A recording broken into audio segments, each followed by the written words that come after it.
Hello everyone, James Graney here from internetbizuni.com, and in this video I'm going to give you 3 tips that you can implement to ensure that you can have a smooth order with your Alibaba manufacturer when you're ordering your products to send into Amazon FBA. So number 1, the first tip is to ensure that they're a trustworthy manufacturer. Before you even go and start the negotiation or start contacting them and deciding if they're the manufacturer for you, find out if they're trustworthy. The most important thing that I do before I deal with any manufacturer is I look at how many years they're selling on Alibaba. If they've been selling on Alibaba for less than 4 years, it's a bit dodgy. You'd be better off finding a manufacturer that has been selling on Alibaba for more than 4 years. And the reason for this is simple.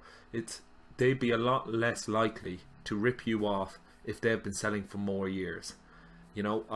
First of all, I've never had a problem with a manufacturer in China. I've never been ripped off by them. Any products that I've ordered has always arrived, and things have went well.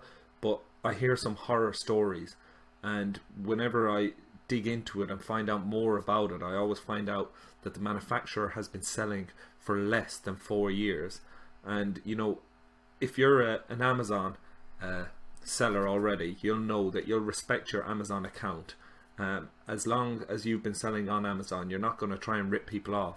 Whereas someone who's just new to Amazon, is more likely to rip the end customer off and not send out products. And this has been happening lately, and it's in the news a lot that a lot of new Chinese sellers on Amazon have ripped customers off over the Christmas period, have sold products via Amazon and haven't sent them out.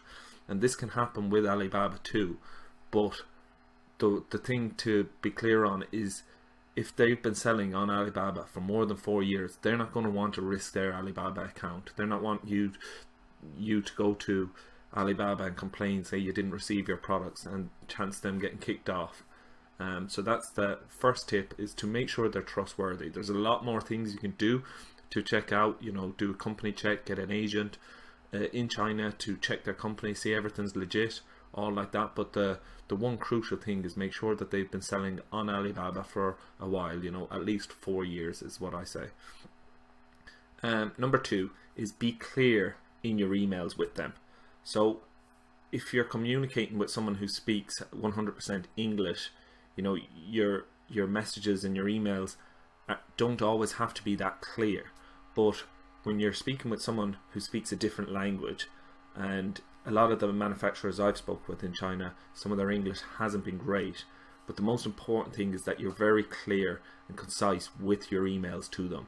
So if there's 3 different points or 4 different points that you want to speak to them about, break it up in your email. So say point number 1, ask your question, I want to order 500 units. Question 2, I want it in red and blue. Break it up into bullet points like that, 1, 2, 3, 4, and then they can send it back to you in those bullet points. So it's very clear then if there is a misinterpretation, or if they can't understand some of your question, it'll be easy to write back point number 2, don't understand, or something like that, rather than the whole email. If it's just wrote like an email like you'd write to a friend, then it'll be very hard for them to explain what part they don't understand, and it gets confusing that way. So point number 2 is be clear with all communication when you're talking with your Chinese manufacturer. And number 3 is to draw up a contract. Now this is something that I didn't do at first and only started doing in the last couple of years, but I think it's really important. Even though it'll be very hard to ever take a lawsuit against a Chinese manufacturer with them being in a different country, having a contract makes everything so much clearer. So if you break it down, put your product spec on it, what you expect, the exact product spec you want, and then put down your units and put down anything else that should be in your contract that's really important in your products. Put everything on this contract, then just put your company name, your company address, their company name, their company address, and get them to stamp it. This is what they usually do. They can sign it or stamp it, but when I've been dealing with them, they've usually just stamped the contract. This is, you know, this is really important so that you both know exactly what to expect. Even though it'll be very hard to create a lawsuit for this, it's still crucial to have, and it's still something that I'll always have in my dealings with them. And you know, you get better over time with them. You can get a legal person in your own country to look over it if you wish. I did with one of our contracts, and for the rest of our contracts I just use that as a template. The contract that I've got looked over, and I just use that as a template for all of ours, and that's something that you can do as well. But if it's your first order or two and you don't know, you know, you're not 100% sure with it, you're better off just to write something really basic, just exactly what you're expecting from it, get them to stamp it or sign it, and then you're good to go. Okay, that's the 3 points. So just to sum it up, point number 1 is ensure that they're a trustworthy supplier before you start any communication with them. So do your due diligence before you start communicating with them. This will save you wasting time communicating with someone that, you know, you find out later that you're not too happy with going ahead with. Number 2 is be clear and concise with all communications with them. So break down your emails into bullet points or into questions 1, 2, 3, 4.